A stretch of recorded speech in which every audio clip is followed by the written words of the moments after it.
네, 오늘은 요한계시록 19장으로 한번 들어가 보겠습니다.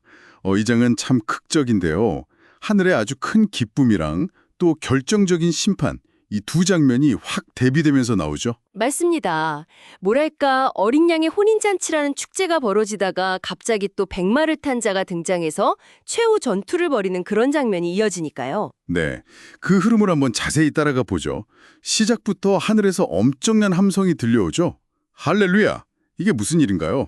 이건 바로 앞에 나왔던 그 큰 음녀, 그러니까 땅을 더럽히고 성도들을 괴롭혔던 그 거대한 세력 있잖아요. 네네.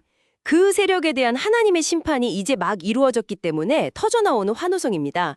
2절에 보면 그의 심판은 참되고 의로운지라 이렇게 딱 선언하거든요. 아, 그러니까 단순히 이겼다, 이게 아니라 정의가 실현되었다, 이런 거군요. 그렇죠.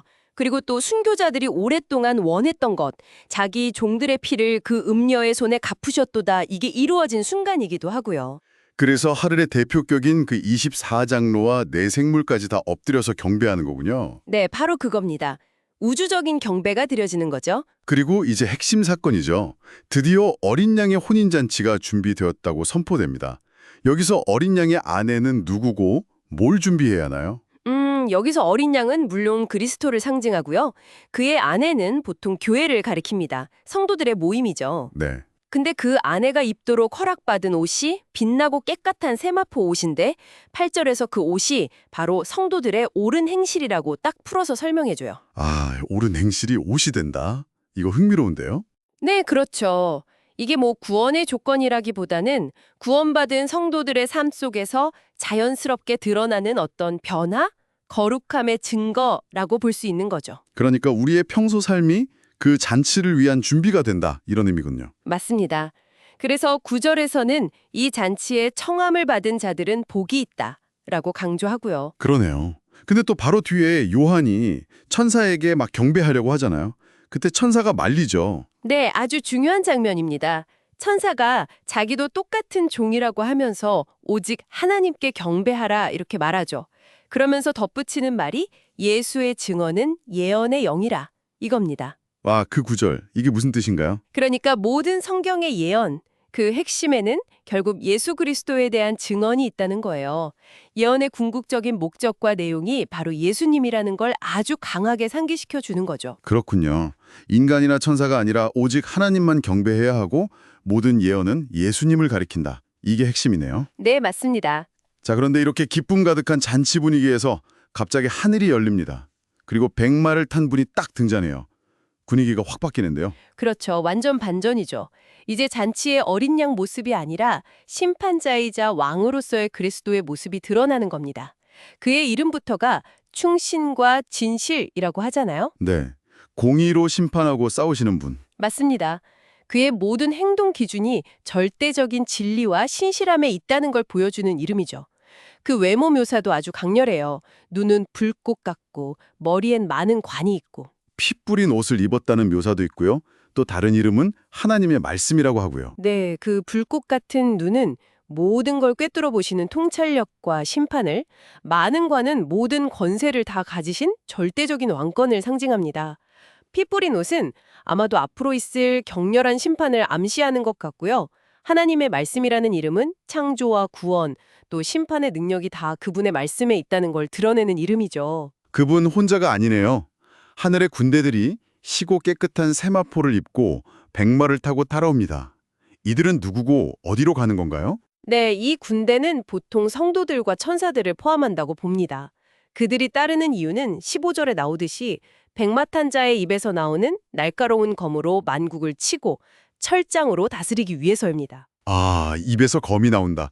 말씀으로 심판하신다는 상징이군요. 그렇죠. 그리고 하나님의 맹렬한 진노의 포도주틀을 밟는다는 표현도 나오는데 이건 악에 대한 하나님의 최종적이고 정말 무서운 심판이 집행될 거라는 걸 보여줍니다.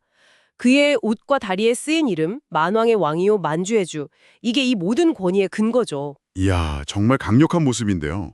근데 그 다음에 이어지는 장면은 좀 섬뜩하다고 해야 할까요? 한 천사가 공중의 모든 새를 불러 모으잖아요. 아, 네, 그 장면이죠. 하나님의 큰 잔치에 와서 먹으라고 외치죠. 왕들, 장군들, 용사들, 말들과 탄자들, 자유인이나 종이나 작은 자나 큰 자나 할 것 없이 모든 사람의 세를 먹으라고요. 네, 이게 바로 그 최후 심판의 결과를 아주 생생하게, 어떻게 보면 좀 끔찍하게 보여주는 상징인 것 같아요. 맞습니다.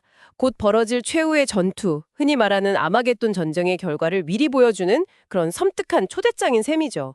실제로 19절에 보면 짐승과 땅의 왕들, 그 군대들이 전부 모여서 백마탄 자와 그의 군대에 맞서 싸우려고 하거든요. 그렇죠. 대항하려고 모이는데 결과는 어떤가요? 저항은 사실상 무의미합니다. 아주 신속하게 끝나죠.